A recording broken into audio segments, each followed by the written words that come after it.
Are we good to go here? All right, let's get right into it with Don Taylor and Rick Dhaliwal from Donnie and Dhali on Check TV. You can check it out Monday to Friday, 10 to noon. The crossover is brought to you by Basant Motors, powering the playoff drive, home of over 400 pre-owned vehicles, and where the players go. Don, Rick, how you guys doing today? Lovely. Well, very good, very good. Were your listeners as fired up and passionate after last night's game as ours are so far today? Well, I think a lot of people pointing out just how very early in these playoffs how Canucky everything is, and they win game one. There's a celebration that it looked like they'd won a game in the Stanley Cup final, and the streets were alive in Surrey and in Abbotsford and in Vancouver. Oh. So there was that jubilation. They're going to win the cup. People carrying around Stanley Cup because of all of that. And then the Demko news hits. Yep. And then they lose. Yeah. And they have 84 shot attempts and they lose. Just the ups and downs. So a lot of people pointed that out in our inbox today. Just how the last 48 hours or so have been so, if I can use the word, Canucky. You absolutely right, can Rick? Use the word. Absolutely. Yeah, there's a lot of negativity, and you know what? But again, like we talked about, they had attempted a whopping 84 shots. Only 18 hit the net, 33 blocked, 33 missed shots. You do that every game. You should win more than lose. That was a lot of the theme from our listeners as well. Is if you keep doing that every game, you should win this series. And the other one, I know you guys are going through this, and I know your text box is probably loaded about Pettersson. Oh, yeah. Ours is. Yeah, and, a lot of people, taking runs at him. I mean, he was -3. Everyone's going to talk about the offense, but, defensively, he made some pretty big mistakes on the first and third goals. I mean, he was very soft on the boards on the first goal, and then the third goal, he gives the puck away. Nobody. I mean, I don't know who he was passing to. And, so there was a lot of concern there with Pettersson for sure. They need him, though. But he's not the only one not producing. I mean, guys, look who haven't – look, Miller, Besser, Pettersson, Garland, Höglander. All these guys have no goals. And if you're going to win this series, those guys got to get on the score sheet goal-wise for sure. Yeah, it's interesting. We haven't even brought up the goaltending situation, which is front and center for so many people. Exactly. Well, and your point on Pettersson, Rick, I think is a really good one, right? Because it's a cliche, but I think it's true. In any sport, if you're not scoring, if you're not doing kind of the high-level stuff, you got to find other ways to help your team, other ways to contribute, and that was pretty glaring from Pettersson last night. Look, I know he's been a subject of criticism for months now at this point. I thought that was his worst performance in that stretch that we've seen pretty clearly. He was really, really off. Does it just come down to he needs to get right mentally? He needs to find a way to get that confidence back? Or does the coaching staff need to do something? Because it's hard to see them winning this series with that version of Elias Pettersson consistently showing up. Well, in the past, the one thing that if you go to the games and watch the games live, the one thing that has always impressed me about Pettersson is that what Rick just talked about there, yes, what he can do offensively, which at times can be magical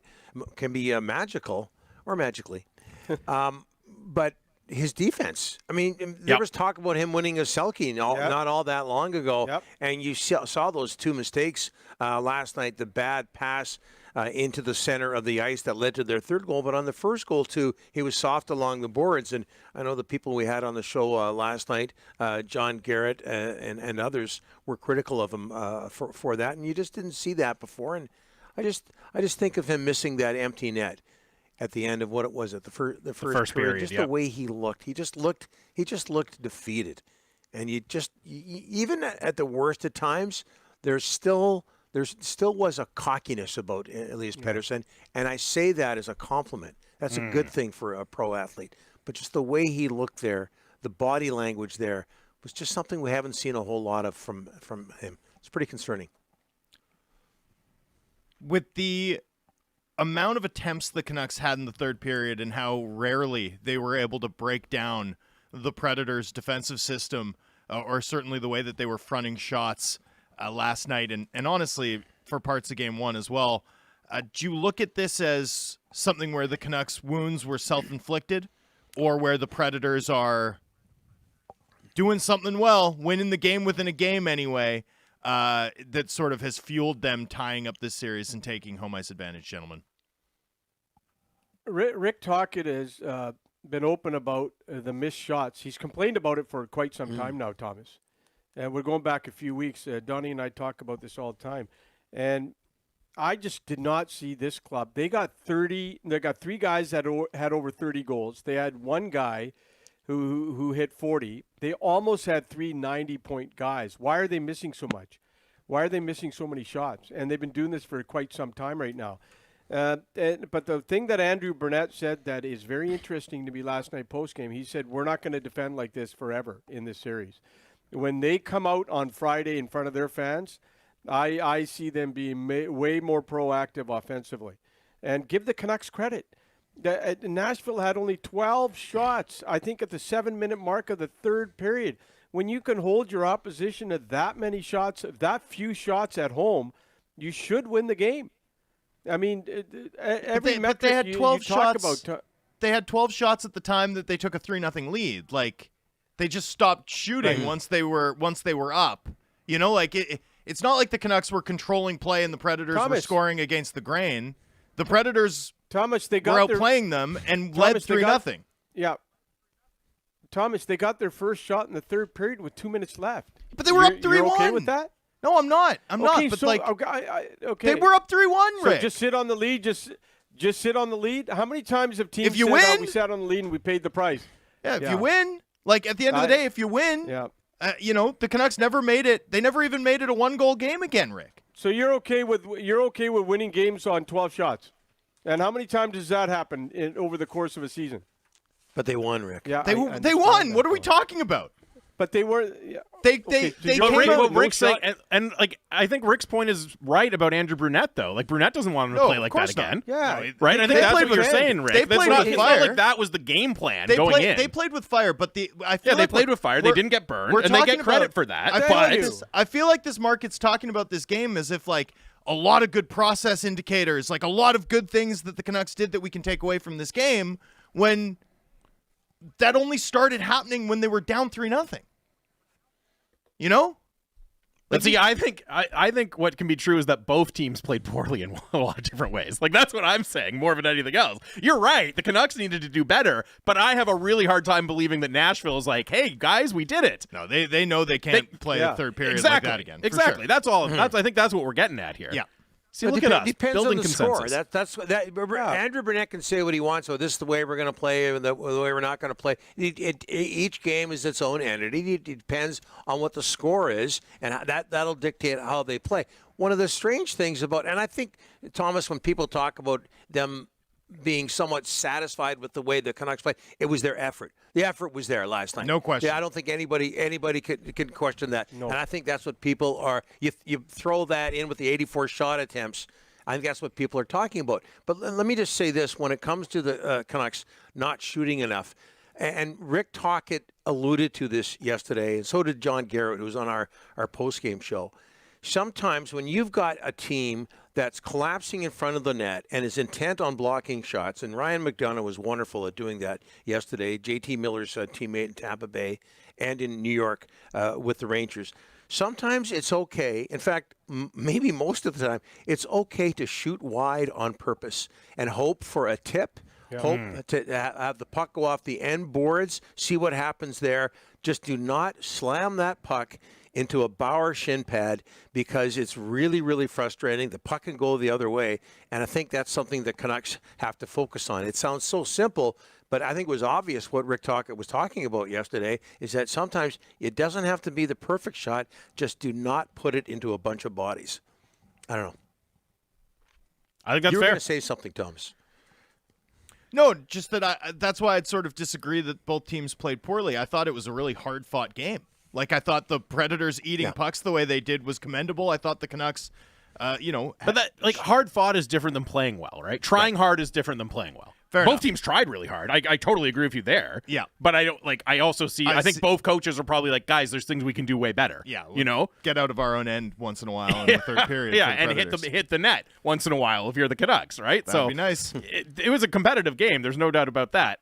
Okay, you guys alluded to it, but obviously the big story going into that game, Thatcher Demko's absence, Casey DeSmith in net, and just a nightmare start, right, with the fans chanting for him and then that weird goal and he's kind of sliding out of the net. But it's one of those things where I don't think he played that poorly, at least on the goals that went in, but he also didn't inspire a lot of confidence. How concerned are you about Casey DeSmith, or just maybe I should just say the goaltending situation for the Canucks for the rest of this series? Yeah, but they didn't lose last night because of him. I mean, I agree. Jamie, did you think they lost? They Nope, didn't lose because of him. But if they didn't lose because of them, yeah. But so, Rick, I agree with you that they didn't lose because of him, but I also thought there were a lot of moments where he didn't look great and Nashville didn't punish it. You know what I mean?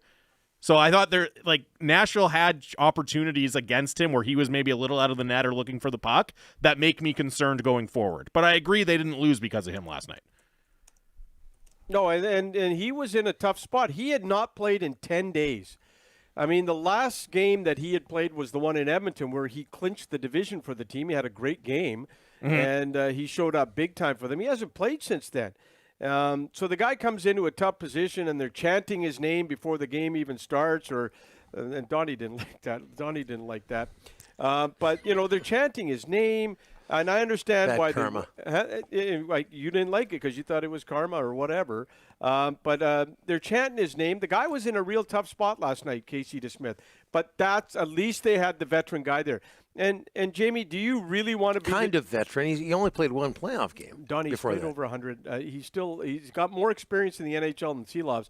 And Jamie, do you really want to be the team that uses 3 goaltenders in a series? No, I'm not. I see a lot of Seelovs. I'm not stumping here for Seelovs, Rick. I think that's the wrong move. Certainly for Game 3. Look, maybe something happens and you have to go to Seelovs, but I wouldn't go. I wouldn't go away from DeSmith. I agree with you there for sure. Yeah. No matter what. Well, not for Game 3. Within reason. Yeah, not for Game 3. Next game would dictate. No, okay. Yeah. I'll give you that. You got to react after that. I mean, at that point, you could be down in a series, and then you have to pull out all the stops. But I don't go to him in Game 3. Playing at Bridgestone as a 23-year-old goaltender with 7 games of NHL experience, that's a tough spot to throw a young goalie into, man. Whew. I bring forth Ken Dryden. And from 1971, you guys probably don't even know that name, but he did just fine. He won a Conn Smythe Trophy before he won a Calder Trophy. Look it up. And it can't happen. And he came out of, was it Cornell College, right? Yeah, that's right. Yep, that's right. Canadian kid. Yep.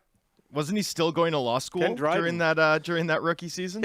I'm serious. No, I think what happened is he didn't. He stopped mid-career to go back to law school and then rejoined the Habs and won 4 Stanley Cups.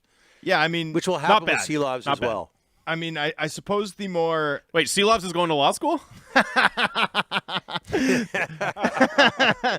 but. Perhaps he's going to send the Canucks to the promised land. All right, let's go. Well, perhaps the more timely sort of 2 examples would be, Cam Ward was 21 when he won the Smythe. Yep. Right.